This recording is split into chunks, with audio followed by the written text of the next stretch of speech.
Abang, boleh ke tanah TOL ditukarkan status kepada tanah hak milik kekal?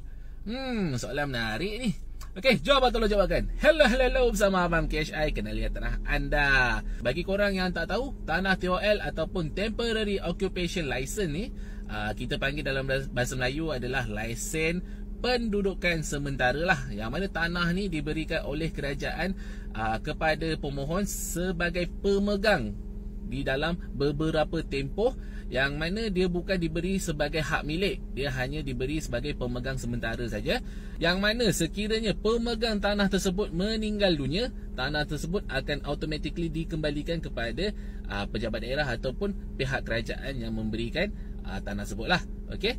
Dan untuk tanah ni kena bayar ataupun perlu diperbaharui lesennya setiap tahun.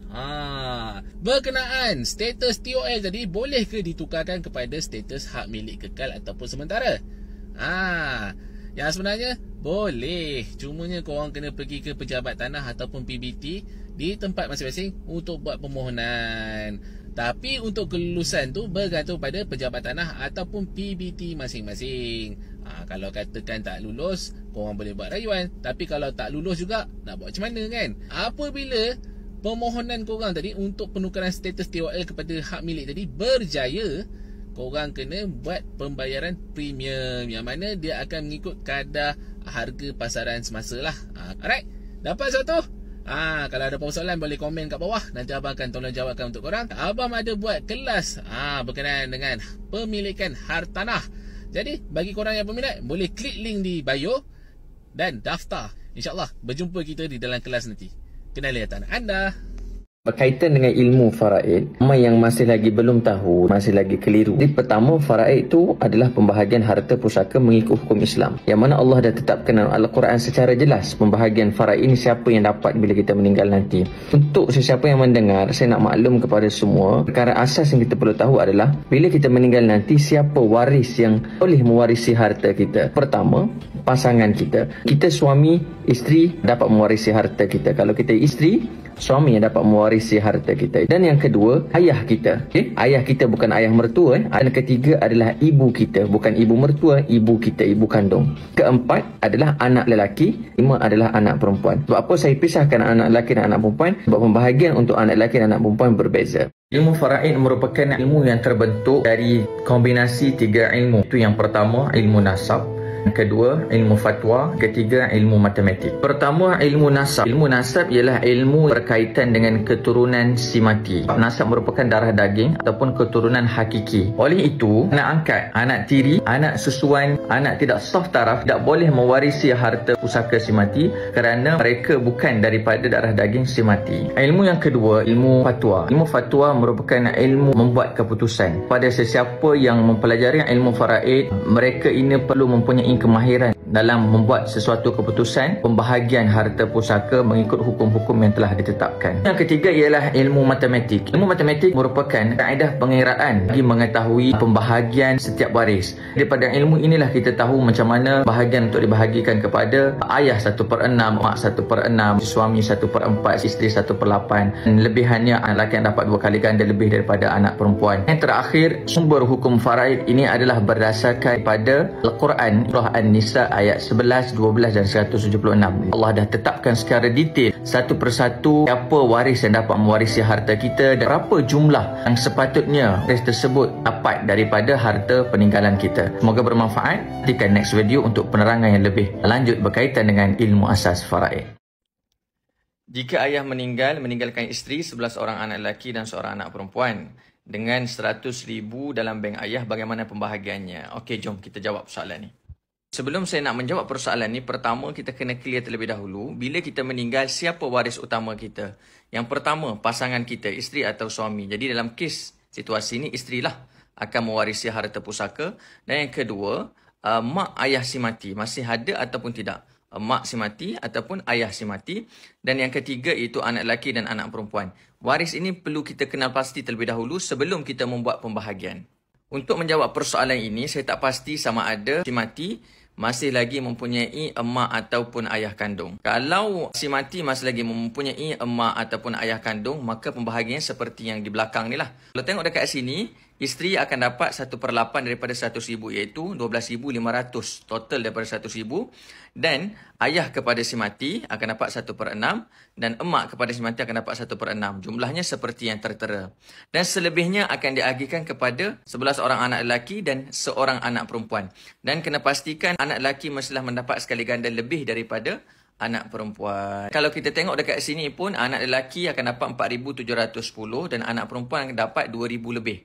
2,000 lebih ni kalau darab 2, 4,700 lah. Sebab anak perempuan ni memang dia akan dapat kurang sekali ganda daripada anak lelaki. Situasi yang kedua, di mana si mati ataupun ayah ni tidak mempunyai emak dan ayah kandung. Maksudnya emak dan ayahnya dah meninggal. Atuk kepada anak-anak dia lah.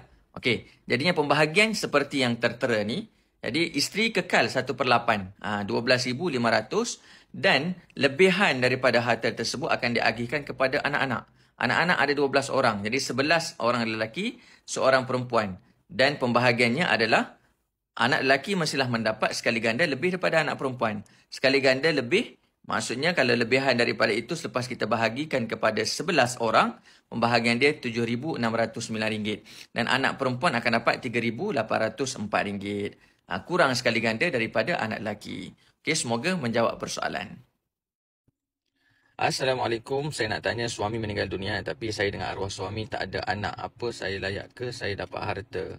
Okey. Jom kita jawab soalan ini. Untuk menjawab persoalan puan ini, ada banyak jawapan sebenarnya. Basically, untuk pasangan yang tidak mempunyai anak, hak isteri jika suami meninggal adalah 1/4. Jadi, jika mempunyai anak, hak isteri hanya 1/8 sahaja. Dan selebihnya yang lain perlu diagihkan kepada emak ayah si suami, iaitu 1/6 ayah, 1/6 emak. Dan jika arwah suami sudah tidak mempunyai ayah, pembahagian harta pusaka suami perlu diagihkan kepada adik-beradik si suami. Ini kena tahu Ini kena tahu dan kena jelas berkaitan dengan pembahagian. Dalam pembahagian harta pusaka, waris pendinding, yakni waris yang halang daripada waris-waris lain untuk mewarisi harta pusaka kita adalah ada 2. Itu anak lelaki ataupun ayah. Jadi jika anak lelaki dah tak ada, kita tengok ayah. Ayah si mati masih ada ataupun tidak. Kalau ayah si mati sudah tidak ada, jadi pembahagian harta pusaka tersebut perlu diagihkan kepada adik-beradik si suami. Dan jika adik-beradik pun tak ada, selebihnya harta tersebut perlu diagihkan kepada Baitul Mal. Semoga menjawab persoalan. Lebih senang tidak berharta, tak sampai hati anak perempuan dapat sedikit dari anak lelaki, sedangkan anak perempuan yang banyak membantu. Okey, jom kita kongsikan sikit berkaitan dengan pernyataan ini. Ini sekadar pendapat peribadi saya. Okey, jadi dari sudut apa yang dinyatakan itu ada benarnya. Dan dari sudut lain, pertama kita kena tahu terlebih dahulu apa itu faraid. Faraid merupakan pembahagian harta pusaka mengikut hukum Islam, yang mana Allah tetapkan secara detail satu persatu pembahagian. Dan kalau kita tengok, memang pembahagian untuk anak lelaki, untuk suami lebih banyak daripada anak perempuan dan si isteri. Kita jangan tengok pada pembahagian tersebut, kita tengok hikmah ataupun kenapa Allah membuat pembahagian anak lelaki dan suami lebih daripada anak perempuan. Jadi kalau kita belajar lebih detail, sebenarnya anak lelaki dan suami mendapat harta lebih daripada anak perempuan ataupun isteri disebabkan oleh harta yang diperoleh itu bukan datang semata-mata harta, tapi dia datang bersama dengan tanggungjawab. Di mana si suami bila mendapat harta ada tanggungjawab yang perlu dilaksanakan. Si anak lelaki bila mendapat harta yang lebih daripada anak perempuan ada tanggungjawab yang perlu dia jaga dan perlu dia buat semasa hayat dia. Bagi menambah lagi pernyataan ini, ada benarnya apa yang tuan kita ni kongsikan. Saya nak kongsikan kepada pendengar, bahagian telah ditetapkan Al-Quran ini sungguh cantik. Allah dah bahagikan mengikut pembahagian yang sangat cantik, cuma kita sebagai manusia, kita tak jelas kenapa Allah membuat pembahagian sebegini. Kenapa Allah dah tetapkan pembahagian si fulan dapat ini, si fulan dapat ini. Sebenarnya kita nampak dari sudut harta, tapi kita tak nampak dari sudut tanggungjawab yang sepatutnya ditanggung oleh waris-waris tersebut. Okey, itu sahaja, semoga bermanfaat. Assalamualaikum. Abang ipar saya meninggal dan ada seorang isteri dan 3 orang anak perempuan. Abang ipar ada 2 orang adik lelaki, bagaimana pengiraan faraidnya? Okey, jom. Okey, untuk menjawab persoalan ni, ada 2 jawapan iaitu yang pertama, semasa abang ipar meninggal, adakah dia masih lagi mempunyai ayah kandung? Ini penting untuk menjawab persoalan ini. Jika abang ipar itu meninggal, sudah tidak mempunyai ayah kandung, barulah adik-beradik lelakinya boleh mewarisi harta pusakanya. Tetapi jika arwah meninggal, dia masih lagi mempunyai ayah kandung, adik-beradiknya yakni 2 orang adik lelakinya tidak boleh mewarisi satu sen pun daripada harta pusakanya. Sebab apa? Waris utama iaitu waris pendinding dalam pewarisan harta pusaka ada 2 orang iaitu anak lelaki dan ayah kandung. Bagi mana ada salah seorang waris ini semasa kita meninggal, lagi itulah adik-beradik kandung kita tidak boleh mewarisi satu sen pun harta pusaka kita. Semoga menjawab persoalan. Jika suami meninggalkan seorang isteri dan seorang anak lelaki, bagaimana faraidnya? Okey, jom. Bagi menjawab persoalan ni, ada 2 keadaan ataupun 2 jawapan yang saya boleh kongsikan. Yang pertama, bila suami meninggal, kita kena tahu siapa waris faraidnya. Yang pertama, isteri. Yang kedua, ayah kepada si suami. Yang ketiga, emak kepada si suami. Dan keempat, anak lelaki. Dan kelima, anak perempuan. Jawapan yang pertama, jika si suami meninggal, semasa dia meninggal, masih lagi mempunyai ayah kandung dan emak kandung. Jadi pembahagiannya seperti yang tertera di atas. Isteri akan mendapat 1/8 daripada harta pusaka suami. Ayah kepada si suami atau si mati 1/6. Emak kepada si suami 1/6. Dan selebihnya akan diagihkan kepada anak lelaki pasangan tersebut. Situasi yang kedua, si suami meninggalkan seorang isteri dan seorang anak lelaki. Mak ayah si suami dah tak ada. Jadi pembahagiannya seperti yang di atas. Isteri kekal akan dapat 1/8, lebihan yakni 7/8 lagi akan diagihkan kepada anak lelaki. Semoga menjawab persoalan. Adakah semua adik-beradik kita boleh mewarisi harta kita disebabkan kita dah tak ada anak lelaki dan ayah pun dah tak ada? Okey. Jawapannya, ya. Semua adik-beradik kandung kena jelas, adik-beradik kandung, adik-beradik angkat, adik-beradik selain daripada kandung tidak boleh mewarisi harta kita. Jadi bila kita meninggal, kita tak ada anak lelaki dan kita tak ada ayah. Jadi waktu tu kita tak ada 2 waris ini secara automatically. Semua adik-beradik kita, adik-beradik lelaki ke, adik-beradik perempuan ke, semua boleh mewarisi harta kita. Okey, semoga menjawab persoalan. Saya anak angkat, family ada buat faraid dengan anak-anak perempuan dan saya dibuat hibah. Family isteri buat wasiat siap-siap baru-baru ni. Apa hukumnya tuan bagi anak angkat? Okey, jom kita jawab berkaitan persoalan anak angkat. Dalam video sebelum ni saya pernah ceritakan iaitu anak angkat tidak boleh mewarisi harta pusaka ayah angkatnya ataupun emak angkatnya. Sebab apa? Dalam mewarisi harta pusaka, kita ada syarat-syarat tertentu yang bolehkan seorang itu mewarisi harta pusaka untuk diagihkan mengikut hukum faraid. Kembali kepada asas, iaitu bila kita meninggal, waris faraid yang boleh mewarisi harta kita, itu pertama pasangan, suami atau isteri. Yang kedua, ayah kepada si mati. 3, emak kepada si mati. 4, anak lelaki. Dan yang kelima, anak perempuan. Untuk anak angkat, bila ayah angkat atau emak angkat kita meninggal, secara automatically memang kita tidak boleh mewarisi satu sen pun, melainkan ayah atau emak angkat kita ada buat wasiat. Wasiat ini dibenarkan kepada bukan waris. Jadi wasiat ini untuk anak angkat ni, mereka boleh mewarisi maksimum 1/3 daripada harta si mati dengan syarat ada wasiat ataupun ada pesanan daripada si mati. Jika harta yang ada 100,000, si mati dah buat wasiat siap-siap, maksimum 1/3 daripada harta tersebut boleh dihadiahkan, boleh diberikan kepada anak angkat tersebut, iaitu sebanyak RM33,333. Wasiat ini tidak boleh dicabar oleh mana-mana waris faraid. Kerana ini memang dibenarkan dalam hukum Islam. Tetapi, jika wasiat itu melebihi had, yakni melebihi 1/3 yang diperuntukkan, waris-waris faraid lain boleh mencabar dan wasiat itu kemungkinan besar ada potensi untuk terbatal. Semoga menjawab persoalan. Jika harta si isteri, bagaimana sistem faraidnya? Okey, jom. Untuk menjawab persoalan ini, di mana isteri meninggal. Okey, jika isteri meninggal, waris faraidnya adalah yang pertama suami. Suami dapat mewarisi maksimum 1/2 jika tidak ada anak. 1/4 jika mempunyai anak. Waris yang kedua itu ayah kepada si isteri, iaitu 1/6, dan waris ketiga 1/6 akan diagihkan kepada emak kepada si isteri dan selebihnya perlu diagihkan kepada anak-anak jika ada anak. Anak lelaki mestilah mendapat 2 kali ganda lebih daripada anak perempuan. Semoga menjawab persoalan. Saya buat persediaan awal, suami saya dah siap buat wasiat harta. Okey, jom mari kita kongsikan sedikit berkaitan dengan info ini. Pertama, kita kena faham apa itu maksud wasiat. Wasiat adalah pesanan waktu hidup kita. Maknanya selepas kita meninggal nanti, apakah hasrat yang kita nak pesankan kepada waris kita. Dan kedua, kita kena tahu apa itu fungsi wasiat sebenarnya. Rata-rata ramai yang tak jelas berkaitan dengan fungsi wasiat itu sendiri. Ramai yang faham wasiat ialah pesanan kepada waris untuk pengagihan harta. Ramai yang tidak tahu sebenarnya tidak ada wasiat untuk waris. La wasiyata lil warith. Ini adalah hadis Nabi SAW. Sebab apa? Sebab Allah dah buat pembahagian siap-siap untuk pembahagian harta pusaka, iaitu mengikut hukum faraid. Kekuatan wasiat pada 3 benda. Pertama, kita nak lantik pentadbir waktu hidup. Nak lantik siapa yang akan mentadbir harta kita setelah kita meninggal nanti. Yang kedua, kekuatan wasiat adalah kita nak hadiahkan, kita nak agihkan harta kita ini kepada bukan waris, yakni maksimum yang Allah tetapkan, iaitu 1/3 daripada harta kita. Ketiga, kita nak buat wasiat adalah sebab kita nak lantik pentadbir anak kita yang layak mendapat harta kita. Anak kita ini masih lagi belum cukup umur 18 tahun ke bawah. Kekuatan wasiat pada 3 benda ini. Kalau ada pesanan ataupun wasiat kita itu untuk mengagihkan harta kepada waris faraid, perkara itu dibolehkan dalam hukum Islam. Tetapi jika ada pembahagian mana tidak dipersetujui oleh waris faraid boleh mencabar wasiat yang telah dibuat oleh kita itu. Okay. Semoga penjelasan ini jelas kepada semua yang mendengar.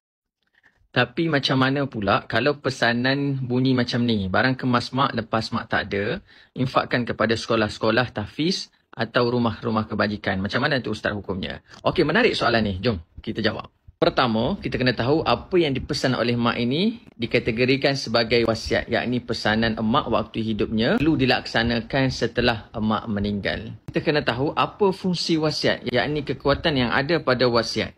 Pertama, untuk kita lantik pentadbir waktu hidup, yakni setelah kita meninggal nanti ada pentadbir yang akan uruskan harta pusaka kita. Kedua, kita nak mewasiatkan, nak agihkan harta kita ini 1/3 maksimum kepada bukan waris, yakni selain daripada waris faraid. Ketiga, fungsi wasiat adalah kita nak melantik pentadbir untuk mentadbir harta anak kita yang di bawah umur, yakni anak yang bawah umur 18 tahun. Untuk menjawab persoalan ini, jika emak pesan untuk infakkan sebahagian daripada hartanya ini, barang kemas dia ini, kepada sekolah-sekolah tahfiz atau rumah-rumah kebajikan, benda ini perlu dilaksanakan dan perlu diikut selagi mana harta emak itu tidak melebihi 1/3. Kerana dalam Islam membenarkan untuk kita mewasiatkan atau untuk kita agihkan harta pusaka kita ini maksimum 1/3 dari jumlah keseluruhan harta yang kita miliki, termasuklah barang kemas dan lain-lain.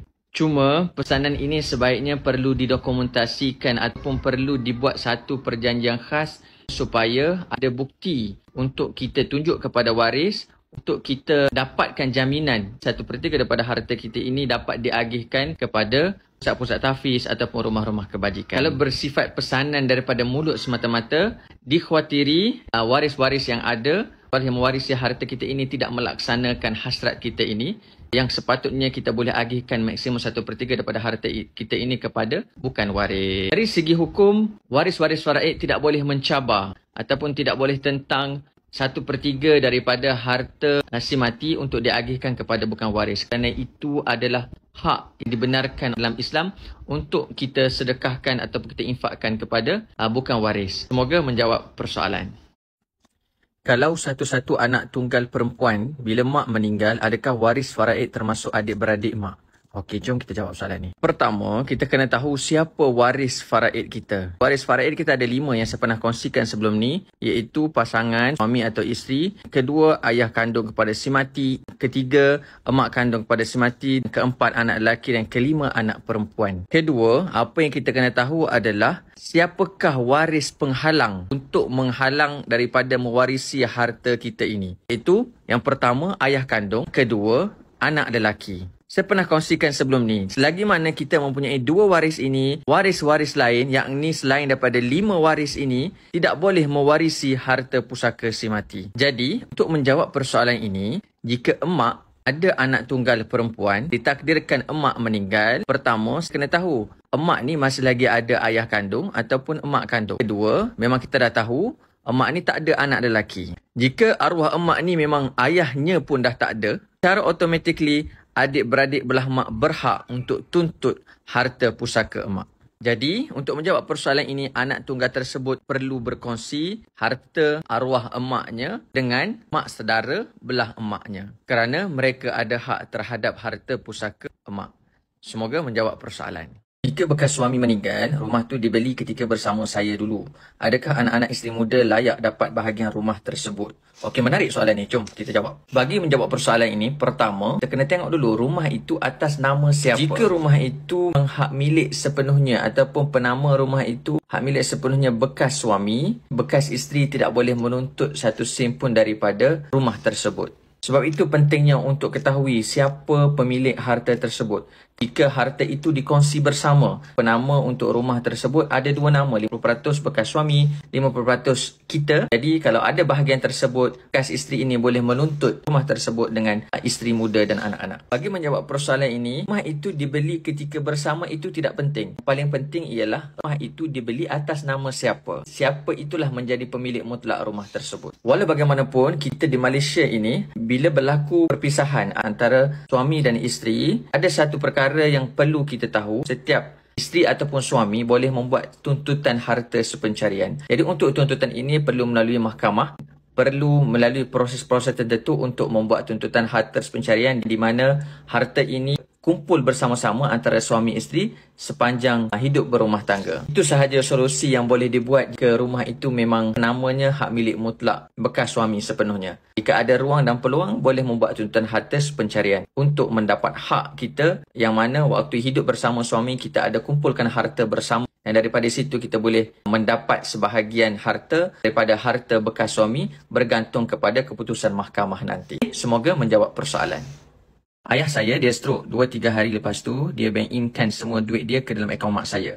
Kalau ayah saya meninggal, duit itu tak menjadi milik ibu saya kan? Okey, jom kita jawab persoalan ni. Pertama, kita kena tahu apa niat ayah memindahkan duit ke akaun mak. Okay, kalau niatnya untuk memudahkan urusan, bila ayah meninggal, duit tersebut masih lagi milik hak ayah. Cuma, mak sebagai pemegang amanah untuk menguruskan duit tersebut untuk diagihkan mengikut hukum faraid. Ataupun jika dapat kata sepakat daripada kalangan waris, boleh dimuafakatkan atau dibahagikan secara sama rata. Tetapi, jika duit yang dipindahkan itu memang nak dihadiahkan kepada mak. Maksudnya waktu ayah sakit memang ada 10,000 daripada akaunnya dipindahkan kepada akaun mak. Memang dah diniatkan duit itu untuk dihadiahkan kepada mak. Jika ditakdirkan si ayah meninggal, secara automatically duit yang telah dipindahkan kepada mak itu tidak akan jatuh pusaka di bawah ayah. Duit tersebut memang hak mutlak mak. Jadi bergantung kepada mak untuk nak hadiahkan kepada anak-anak ataupun untuk menjadi hak milik mak semata-mata. Semoga menjawab persoalan. Ayah saya masih hidup, tapi dari kecil tak pernah bela saya dan adik-beradik. Dia layak ke dapat faraid harta saya? Okey, jom. Pertama, kita kena tahu pembahagian harta pusaka ini ataupun pembahagian harta mengikut hukum faraid ini berdasarkan kepada nasab, yakni keturunan seseorang itu. Jadi, jika kita masih lagi mempunyai ayah kandung, kita masih lagi mempunyai ibu kandung, adik-beradik kandung dan sebagainya, mereka ini mempunyai hak terhadap harta kita. Walaupun mereka ini tidak rapat dengan kita, walaupun mereka ini tidak bertanggungjawab terhadap kita, tidak mengambil tahu tentang kita, itu bukan masalahnya. Itu bukan isunya. Kerana pembahagian harta pusaka adalah berdasarkan kepada nasab, yakni keturunan seseorang itu. Untuk menjawab persoalan ini, selagi mana ayah kita masih hidup, yakni ayah kandung, jika ditakdirkan kita meninggal ataupun salah seorang adik-beradik kita meninggal, ayah kandung kita berhak untuk tuntut harta kita, yakni 1/6 daripada jumlah harta yang kita ada. Jadi isu tanggungjawab, isu tidak bela kita sejak daripada kecil, itu urusan beliau dengan Allah Subhanahu Wa Taala. Tapi dari sudut hukum, beliau berhak untuk tuntut harta kita setelah kita meninggal nanti. Semoga menjawab persoalan. Ada yang curi tanah bawa mak dalam uzur, tukar nama mak dalam geran tanah tu kepada nama dia seorang, ya? Okey. Sebenarnya situasi begini terlalu banyak berlaku di Malaysia, di mana seorang anak membawa emak yang dalam keadaan uzur untuk tukar nama geran tanah dari nama mak kepada namanya. Bagi pendapat diri saya, tindakan yang dibuat ini adalah tindakan yang tidak sepatutnya dibuat oleh si anak. Hati-hati dalam kita nak mewarisi sesuatu harta. Di saat mak kita masih hidup, kita mengambil kesempatan waktu mak tengah uzur, kita nak tukar nama. Sedangkan harta yang mak miliki hari ini ada hak waris-waris lain, yakni adik-beradik kita yang lain. Jadi jangan sesekali mengambil kesempatan di saat mak tengah uzur untuk kita tukar nama, kerana dikhawatiri harta yang kita miliki itu hari ini adalah harta yang batil. Bila kita miliki harta yang batil, kemungkinan besar kehidupan kita tidak diberkati dan akan ada ujian-ujian lain yang akan datang. Kita tak akan jangka kerana proses penukaran nama itu, tindakan yang kita buat itu salah satu tindakan yang tidak sepatutnya berlaku dan tidak sewajarnya berlaku. Sekadar perkongsian peribadi daripada saya. Semoga bermanfaat. Assalamualaikum. Assalamualaikum. Pertamanya saya ingin ucapkan jutaan terima kasih kepada semua yang pernah mendengar dan pernah melihat video saya berkaitan dengan pengurusan harta pusaka, berkaitan dengan perkongsian tentang ilmu asas faraid. Jadi kesempatan ini saya ingin membuat permohonan maaf kerana saya tidak dapat untuk menjawab kesemua persoalan yang diajukan di TikTok. Ini kerana terlalu banyak saya terima soalan. Ada soalan yang telah saya pernah buat video dan ditanyakan sekali lagi. Ada soalan yang berulang-ulang. Ada soalan yang perlukan penjelasan yang lebih detail. Ada soalan yang saya tak boleh jawab secara direct. Perlu dapatkan info yang lengkap terlebih dahulu baru saya boleh jawab. Padahal soalan yang saya terima tu hampir 1000 soalan yang diajukan. Jadi saya mohon maaf jika ada persoalan yang tak terjawab. Jadi boleh PM saya secara personal melalui TikTok, melalui WhatsApp ataupun melalui call, tengok mana yang sesuai. InsyaAllah saya cuba jawab segera yang boleh. Saya mohon maaf sekali lagi kerana setiap persoalan yang diajukan dekat TikTok tu mungkin saya ada part yang terlepas pandang. Kalau saya sempat reply, saya akan reply, saya akan respon. Jadi kalau yang tak sempat tu saya mohon maaf. InsyaAllah semoga perkongsian yang saya telah kongsikan ini bermanfaat kepada anda semua. Sebelum nak tanya soalan tu, saya menjemputlah kepada semua rakan-rakan TikTok saya, kepada semua sahabat-sahabat saya, semua yang mendengar untuk melihat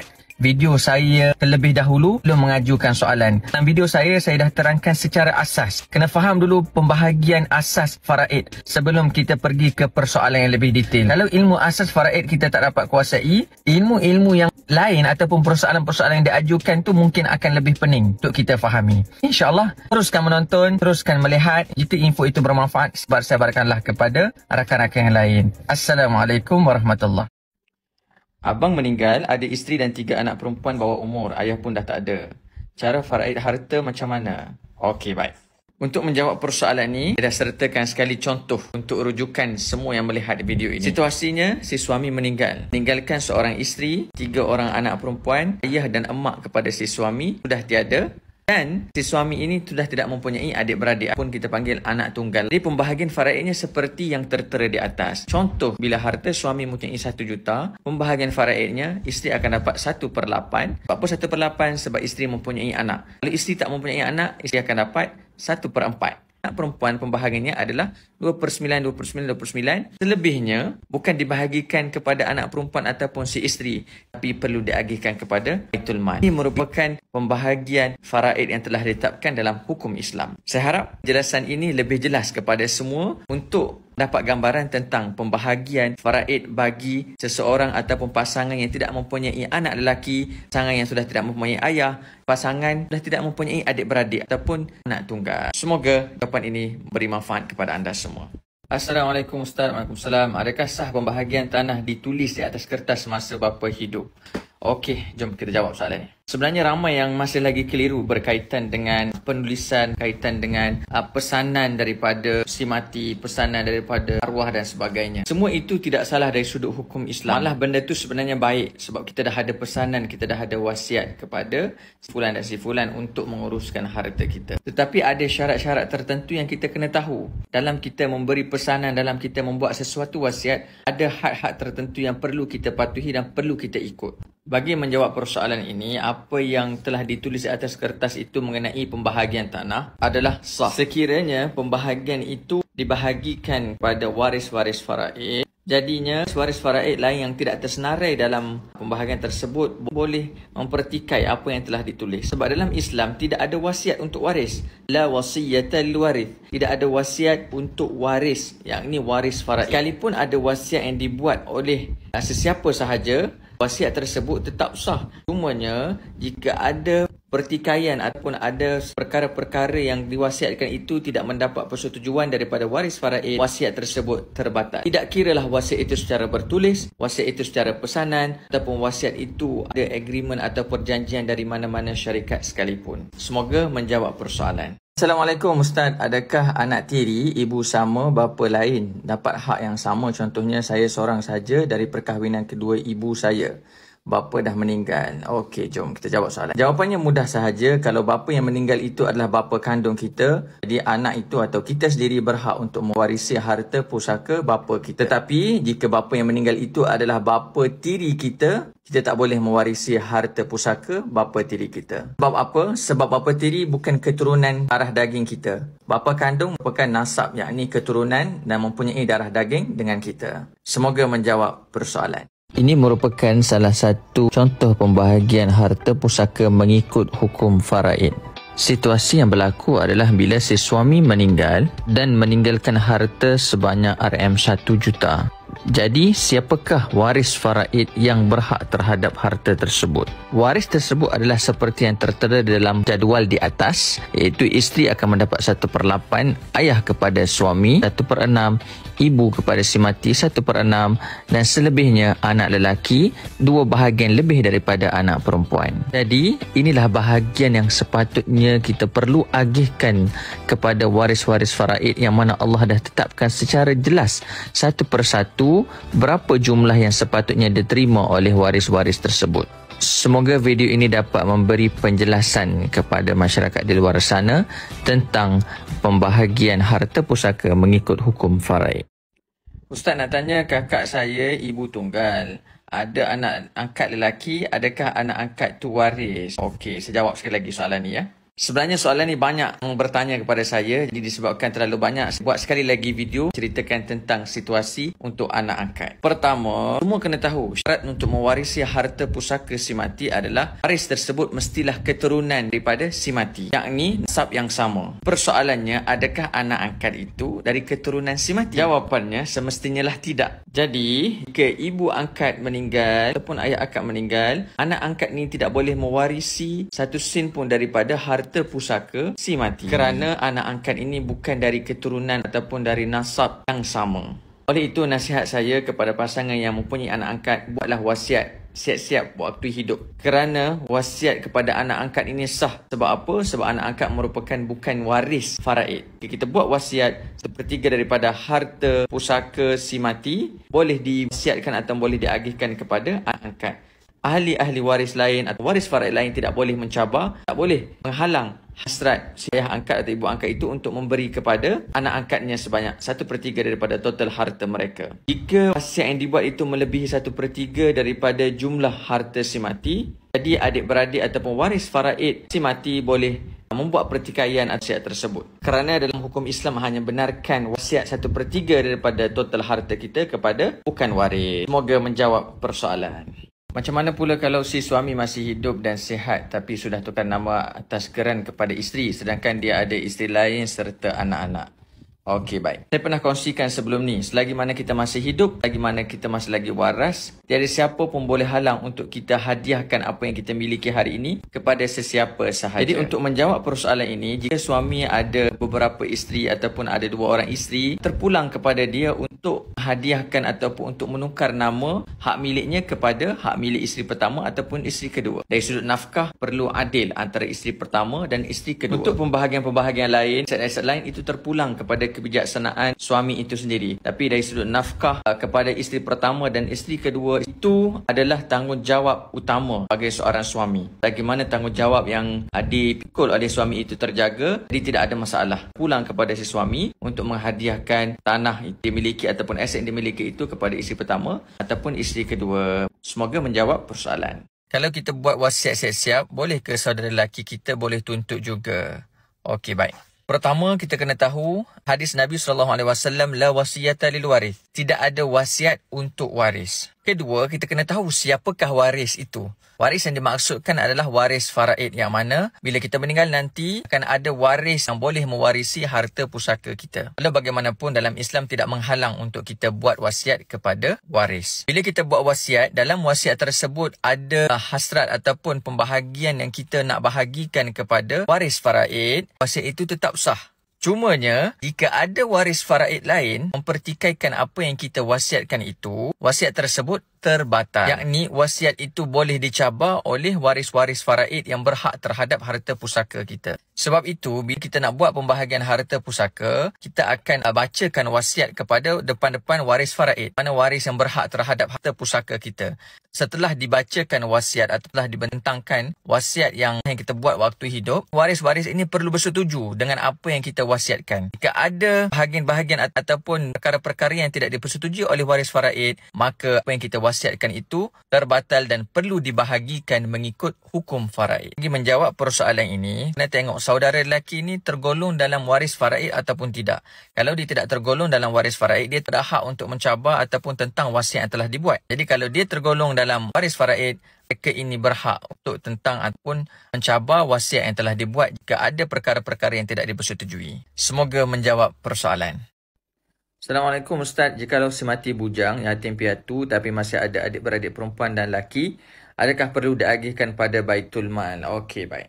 Pertama, kita kena tahu siapa waris faraid kita waktu kita bujang. Warisnya adalah mak ayah kandung kita. Tapi jika kita sudah tidak ada mak ayah, waris faraid kita akan berpindah kepada adik-beradik kita, yakni adik-beradik kandung. Persoalannya, jika kita meninggal, tak ada mak ayah dan kita ada adik-beradik, adik-beradik lelaki dan adik-beradik perempuan, adakah masih ada hak kepada Baitul Mal untuk kita agihkan? Jawapannya, tidak. Tidak perlu agihkan kepada Baitul Mal kerana kita mempunyai adik-beradik lelaki. Okey, ini merupakan contoh pembahagian harta pusaka bagi si mati yang bujang, yakni yatim piatu dan masih mempunyai adik-beradik lelaki dan perempuan. Pembahagiannya, adik-beradik lelaki mestilah mendapat 2 kali ganda lebih daripada adik-beradik perempuan. Jadi untuk kes ini memandangkan si mati mempunyai adik-beradik lelaki, Baitul Mal tiada hak untuk mendapat bahagian daripada harta si mati. Berbeza untuk kes seperti yang di atas. Situasinya, si mati mempunyai 2 orang adik-beradik perempuan. Jika si mati hanya mempunyai 2 adik-beradik perempuan tanpa mempunyai adik-beradik lelaki, maka pembahagian faraidnya adalah seperti yang tertera. Pihak Baitul Mal ada hak ataupun waris perlu agihkan 1/3 daripada harta si mati kepada pihak Baitul Mal. Semoga menjawab persoalan. Okey, ini sedikit pencerahan berkaitan perbezaan antara orang yang ada rumah 1 juta dengan orang yang ada polisi 1 juta. Pertama, perbezaan komitmen bulanan kepada siapa yang punya aset hibah 1 juta perlu sediakan 4,000 hingga 5,000 sebulan untuk membayar komitmen aset rumah 1 juta. Tetapi kepada sesiapa yang punya hibah polisi 1 juta hanya perlu sediakan sebanyak serendah RM155 sahaja sebulan. Kedua, tempoh bayaran. Untuk aset rumah 1 juta, kebiasaannya tempoh bayaran selama 35 tahun. Dan untuk polisi hibah 1 juta, biasanya kita boleh tawarkan bayaran hanya selama 20 tahun. Ketiga, ini part paling penting. Jika seseorang itu meninggal dunia, aset rumah 1 juta akan dibekukan dan perlu diproses di bawah pengurusan harta pusaka. Tetapi berbeza kepada sesiapa yang mempunyai polisi hibah 1 juta, aset 1 juta tersebut terus dicairkan dan terus dihibahkan kepada penama yang telah kita pilih. Keempat, kepada sesiapa yang mempunyai aset rumah 1 juta, harta tersebut akan difaraidkan setelah kita meninggal nanti. Tetapi kepada sesiapa yang mempunyai polisi hibah 1 juta, harta tersebut tidak perlu difaraidkan, malah harta tersebut akan dihibahkan terus kepada penama yang kita pilih. Kelima, iaitu proses tuntutan. Pada sesiapa yang mempunyai aset rumah 1 juta, waris perlukan masa sekurang-kurangnya 6 bulan untuk proses mencairkan harta aset tersebut. Berbeza jika siapa yang mempunyai hibah polisi 1 juta, waris hanya perlu menunggu selama 2 minggu untuk mendapat aset sebanyak 1 juta. Terakhir, iaitu kelayakan. Kebiasaannya rumah 1 juta ini orang yang berlevel T20 sahaja layak untuk dapatkan aset 1 juta. Tapi berbeza untuk hibah polisi 1 juta, siapa sahaja yang layak, P40, M40 and T20. Kepada sesiapa yang belum menyediakan aset bah takaful, sediakanlah segera kerana ini adalah aset bila kita meninggal, harta tersebut tidak akan dibekukan dan tidak perlu diagihkan mengikut faraid. Malah harta tersebut akan terus dihibahkan, dihadiahkan terus kepada penama ataupun insan yang tersayang. Saya mendapat banyak persoalan berkaitan dengan apakah hukum kita membuat rumah atas tanah pusaka. Jawapannya boleh dan tidak boleh. Boleh jika rumah itu dibina dengan persetujuan daripada kalangan ahli waris faraid, yakni waris yang berhak terhadap tanah pusaka tersebut. Dan tidak boleh jika rumah tersebut dibina tanpa mendapat persetujuan daripada kalangan ahli waris faraid, yakni waris yang berhak terhadap tanah pusaka. Sekarang ini terlalu banyak berlaku kes di mana waris membuat rumah di atas tanah pusaka tanpa mendapat persetujuan daripada waris-waris faraid. Kita kena tahu bila seseorang itu meninggal, pemilik tanah tersebut meninggal, jadi tanah tersebut dah jadi harta pusaka. Bila jadi harta pusaka, dia dah menjadi hak milik waris-waris faraid. Jadi apa sahaja perkara yang kita nak buat di atas tanah tersebut mestilah mendapat persetujuan dari kesemua waris-waris faraid, yakni waris yang berhak terhadap tanah tersebut. Sekalipun si mati ataupun pemilik tanah tersebut pernah berpesan, jika aku meninggal nanti aku nak hadiahkan tanah ini kepada si fulan, atau pesanannya berbunyi, jika mak meninggal nanti bahagilah tanah ini sama rata antara adik-beradik. Pesanan ataupun hasrat itu sah kerana itu dikira sebagai wasiat. Tetapi sebenarnya dalam Islam tidak ada wasiat untuk waris. La wasiyata lil waris. Tidak menjadi kesalahan untuk ikut apa yang telah diwasiatkan. Dan bagaimanapun jika ada di kalangan waris tidak bersetuju dengan apa yang dipesan, apa yang diwasiatkan itu, maka wasiat itu tidak sah, yakni terbatal. Kerana keutamaan yang perlu diutamakan adalah pembahagian telah ditetapkan dalam hukum Islam. Jadi hati-hati kepada sesiapa yang membuat rumah di atas tanah pusaka, yang membuat kebun di atas tanah pusaka, kerana kita khawatiri tanah itu hak orang lain yang mana kita tak tahu sama ada mereka ini redha ataupun tidak terhadap usaha yang kita telah buat ke atas tanah tersebut. Yang paling menyedihkan adalah bila mana seorang itu dia membuat rumah atas tanah pusaka dan rumah itu disewakan kepada sesiapa sahaja yang nak duduk dekat situ, walaupun adik-beradik ataupun waris-waris faraid, yang mana yang kita tahu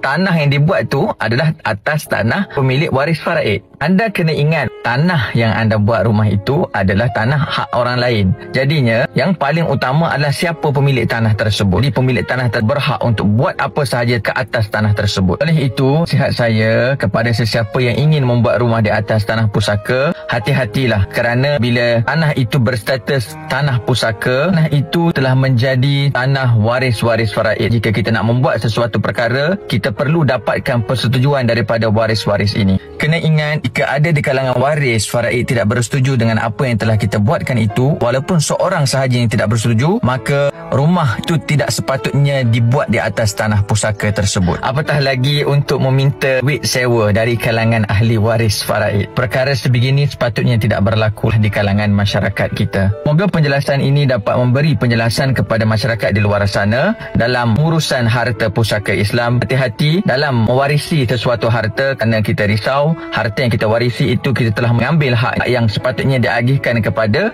orang yang berhak tanpa disedari secara langsung ataupun tidak langsung. Semoga perkongsian ini bermanfaat kepada yang mendengar dan melihat video ini. Assalamualaikum. Pembahagian harta pusaka mengikut hukum faraid. Pertama, pasangan. Jika suami meninggal, isteri dapat mewarisi harta suami sebanyak 1/4 ataupun 1/8. 1/4 jika pasangan tersebut tidak mempunyai anak. Untuk suami, jika isteri meninggal, suami dapat mewarisi harta pusaka isteri maksimum 1/2 jika tidak mempunyai anak. Tapi jika ada anak, suami hanya dapat mewarisi 1/4 sahaja. Seterusnya, ayah kepada si mati. Ayah kepada si mati dapat mewarisi 1/6 daripada harta si mati, dan emak si mati akan dapat mewarisi harta si mati ataupun harta pusaka si mati sebanyak 1/6. Seterusnya, anak lelaki dan anak perempuan. Anak lelaki dan anak perempuan kena ingat pembahagiannya tidak sama. Anak lelaki mestilah mendapat sekali ganda lebih daripada anak perempuan. Jika anak perempuan mendapat 50,000, anak lelaki mestilah 100,000. Inilah pembahagian harta pusaka yang telah ditetapkan dalam hukum faraid, yang mana telah ditetapkan secara detail dalam Al-Quran.